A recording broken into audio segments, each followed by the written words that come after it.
el tiempo porque vamos a empezar con nuestro primer columnista del día, porque estamos con Néstor Sierra, periodista especializado en economía, director del periódico Punto Sur, y como siempre nos trae cada semana las novedades de la economía. Néstor, buenos días, ¿cómo estás? ¿Qué tal? Buenos días, Jessica. Buenos días, como siempre, a todos los amigos de Informados y Telecreativa. ¿Cómo Néstor, estás? bueno, tuvimos Sí, un fin de semana convulsionado, ¿no? Cambios en el sí. gabinete de Alberto, Ujú. cambios en el gabinete de Axel Kicillof, unos Sí. anuncios de unas medidas económicas que pueden venirse dentro, no sé si en las próximas horas o en los próximos días, seguramente esta semana ya se van a estar anunciando. Quería saber, bueno, ¿cómo analizás todo esto que pasó? Mirá, en medio del cambio de gabinete, o mejor dicho, de los anuncios del cambio de gabinete, después de perdón, de la semana pasada, todo lo que pasó a nivel político, que, bueno, el pedido de renuncia de los funcionarios, entonces, por un lado, que después volvieron, lo que quedó expresado en su carta incluso como una presión de la vicepresidenta sobre el presidente, al final, bueno, en fin, todo lo que ya sabemos que pasó. En medio de todo eso, el ministro de Economía sucedieron dos cosas. Primero, la presentación del presupuesto 2022, del cual vamos a decir algunos lineamientos, lo más importante, que en definitiva no se va a cumplir. Te tiro una punta. La inflación prevista para el año que viene en el presupuesto 2022, 33%. Es decir, ya sabemos que no se va a cumplir. La verdad es que para este año había pronosticado el ministro Guzmán 29%, y se estima una inflación del 51%. Ya quedó desbordado en los primeros 8 meses del año, ya quedó desbordada esa inflación prevista para este año. Sí. Tampoco se va a cumplir, te lo adelanto desde ya, la inflación del año que viene. Y además hubo una jugada, un asiento contable para aprovechar los DEX, los derechos especiales de giro, que el Fondo Monetario le dio a la Argentina, como a cada uno de los países miembros del fondo, que es una cooperativa de países en definitiva.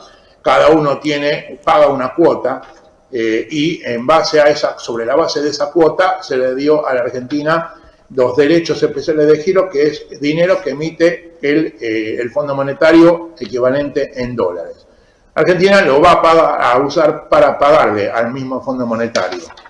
Pero hizo una argentineada, con eso que nada es gratis, va a tener sus consecuencias. Y lo último me parece para resaltar qué consecuencias puede haber en Argentina de una caída de un gigante chino, Evergrande, una empresa que se dedica al sector inmobiliario principalmente, aparte de otros rubros, pero entró en cesación de pagos, había pedido incluso préstamos a sus propios empleados, tiene departamentos prometidos para darle a los compradores que pagaron y no los puede terminar de construir. En fin, todo un lío, y sus acciones bajaron hasta el 80% y pueden tener implicancias a nivel local. Tirado los títulos, si crees, vamos avanzando, ¿te parecen a cada uno de estas noticias? Dale. Bueno, vos parame cuando vos quieras. Bueno, sí, mirá, con respecto al presupuesto del 2022, presentado por el ministro Guzmán el viernes pasado, del que ya el diputado Máximo Kirchner y el presidente de la Cámara de Diputados, Sergio Massa, ya adelantaron, del oficialismo, ambos, ya adelantaron que van a vetar este proyecto, lo van a variar, no vetarlo, pero sí variarlo, porque lo consideran un ajuste que prevé el ministro Martín Guzmán en el presupuesto. Crecimiento de la economía, 4%. Como dijimos, una inflación del 33%. Un déficit fiscal, dice, que rondará el 3,5% del PBI, y un dólar oficial prevén para diciembre del 2022 a 131 pesos con 10. Lo cual implicaría una brecha, sí, que se mantiene la brecha actual de casi el 90% y por lo menos un dólar libre de 220, 230 pesos. Sí, de mantenerse la brecha actual, y todo indica que va a aumentar la brecha porque va a haber inflación. Prevé un déficit primario del 4,5, lo que incluye pagos de la deuda al Fondo Monetario, que los tira a 5,4 puntos del PBI, el déficit. Pero,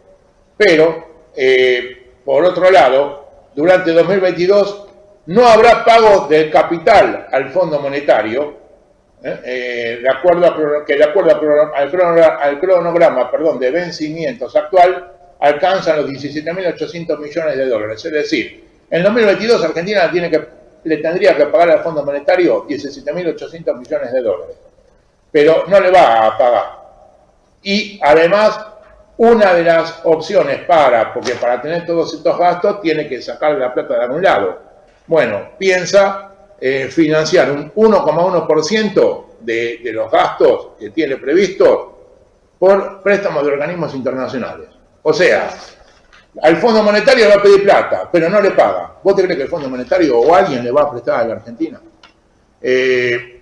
Además, ¿por qué no le van a prestar a la Argentina? Te decía que hicieron una especie de balance de asiento contable, mejor dicho, con los DEG, los derechos especiales de giro. Te explico, insisto. El Fondo Monetario le dio a la Argentina el equivalente a 4.300 millones de dólares en derechos especiales de giro, la moneda que emite el Fondo Monetario, y Argentina va a pagarle con esos dólares al Fondo Monetario. Hasta ahí todo muy lindo, pero ¿qué pasa? Como necesita ahora, por el resultado electoral, se viene un festival de emisión, pensando el gobierno equivocadamente que es un problema de demanda, cuando en realidad es un problema de oferta, porque hay tanto dinero emitido, hay casi 3 billones de pesos y va a aumentar la emisión, pero no aumenta el PBI, no aumenta la producción, por lo tanto se ajusta vía precios. A mayor demanda, la misma oferta, crecen los precios. Entonces, para poder emitir por sobre lo previsto, que hizo el gobierno, esos DEG los recibió el Tesoro, ¿sí? Sí. El Tesoro de la Nación. Entonces el Tesoro de la Nación le dijo al Banco Central: comprame estos DEG en pesos, así tengo pesos. Entonces el Banco Central le va a dar 422.000 millones de pesos a cambio de los 4.300 millones de dólares en DEG. ¿Sí? 4.300 millones de dólares en pesos. Bueno, ahora, una vez recibidos esos pesos, el Tesoro le confecciona, le da letras intransferibles al Banco Central por esos 4.300 millones de dólares. Es decir, por un lado se los cobra en pesos y por otro lado le dice: yo te doy este papel, dame los 4.300 millones de dólares. ¿Sí? Con lo cual quedó endeudado el Banco Central. Y esa letra intransferible, de la cual el Banco Central tiene varias, va a ser pagadero a 10 años con la tasa LIBOR, que es la tasa de Londres, menos el 1%, o sea, un pagadío. Y esto se paga y se va a pagar, o sea, va a ser mucha más emisión, se va a pagar con más inflación. Le va a dar esos 4.300 millones el Tesoro al Fondo Monetario, porque por eso se los pide al Banco Central a cambio de un papelito. Pero el tema está que le da un papel, y el Banco Central nunca, en la realidad, nunca va a cobrar ese papel, ese recibo, no lo va a cobrar nunca. Además, como es una letra, un recibo intransferible, el Banco Central no lo puede vender para recuperar esa plata a un particular, a un banco, no lo puede transferir en sí.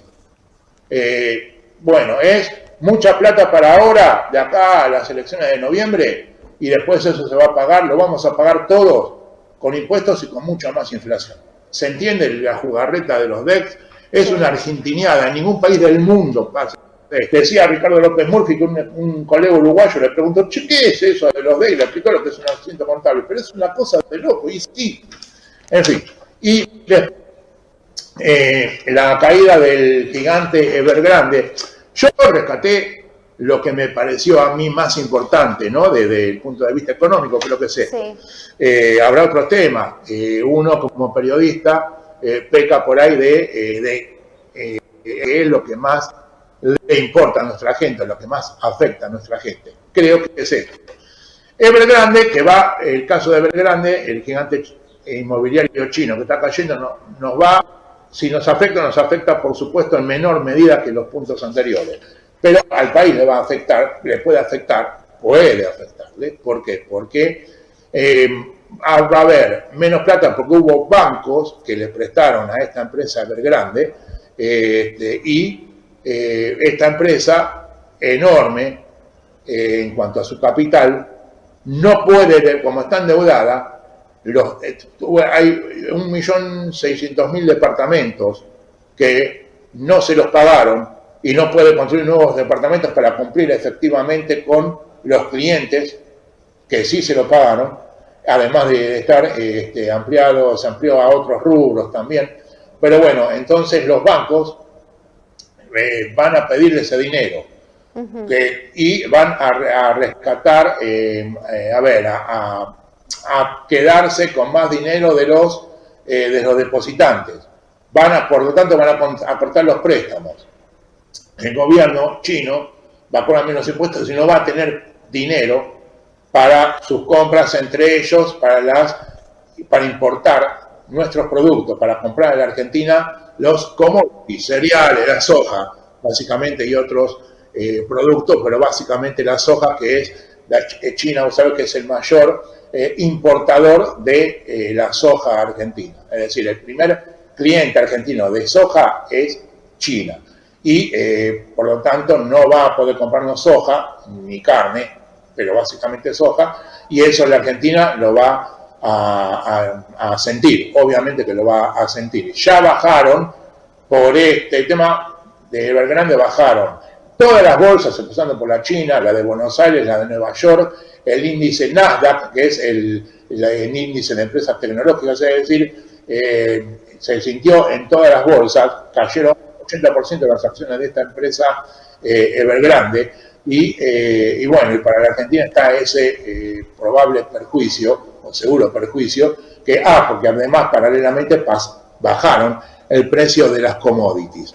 Es un poquito difícil de entender la psicología de los mercados, ¿no? Pero así actúan. Ante un miedo, los inversores se retiran y se van a papeles seguros, como pueden ser las letras del Tesoro norteamericano, algo que les dé ganancia segura. Así que bueno, eso es la relación que podría llegar a tener Evergrande con nosotros, con la Argentina. Nos va a afectar un poco, pero indudablemente nos va a afectar. Es decir, que hay en este problema económico actual de la Argentina esta causa que es externa, y como te decía, lo del presupuesto y la emisión monetaria a través de los DEX, que se agregan a la emisión monetaria ya prevista, bueno, va a traducirse en mucha más inflación. Yo no sé si los del gobierno no leen historia, no la saben, no quieren aprenderla, pero más emisiones, más inflación, o sea, es así, e insisten con más emisión ahora con fines electorales. Hay que ver si ganan algún punto, ¿no es cierto?, en cuanto a la votación, pero a las elecciones. Pero, ¿y después qué? Es una bomba que le va a explotar a este mismo gobierno en 2022. Así que bueno. Néstor, como siempre, te agradezco tu participación aquí en esta columna. Tenemos que ir justamente al corte, pero bueno, volvemos la semana que viene seguramente con más novedades. Cómo no, muchas gracias Jessica, ¿Vos sabés por qué? Gracias a vos y buena semana. Igualmente nos vemos en la próxima semana. Un abrazo. Un abrazo. Ahí pasaba Néstor Sierra, periodista especializado en economía. Bueno, y como siempre nos traía la columna semanal.